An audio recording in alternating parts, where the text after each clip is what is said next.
buranı niyə hələ indi kəşf eləyirəm deyə sual verirəm özümə.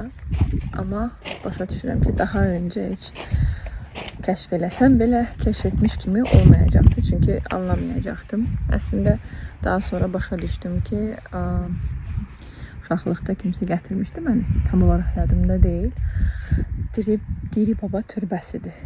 Səhv eləmirəmsə hələ gedir. Və araşdırdığıma görə bir sufi olub. Və yol boyu gələnə qədər bu haqda oxudum, qulaqasdım. Əslində çox maraqlıdır. Enerjisi də çəkdi məni. Məcbur elədi ki, gəlim, hiss edeyim. Dedim.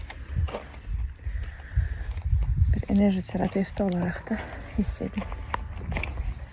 Madem insan dediğin kainatın bir zerresi, o halde insan değişirse koskoca bir kainat değişir değil mi? Ama zor tabii değişmek. Hatta bir şartı var ki onu da söylemiş daimi.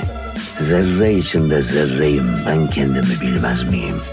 Yani işin sırrı kendini bilmekte. Bayaqdan baxıram ki, bəlkə nəsə video çəkim, nəsə danışım.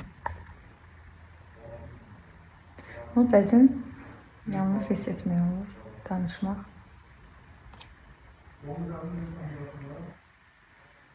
Enerji ilə olur.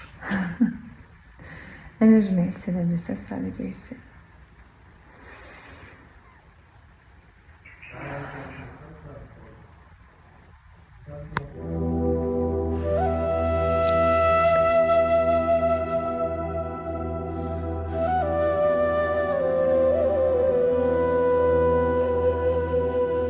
Her birimizin içinde bir karanlık var,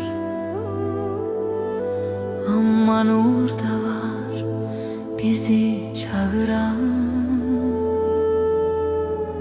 Gözüm korsa da kalp attım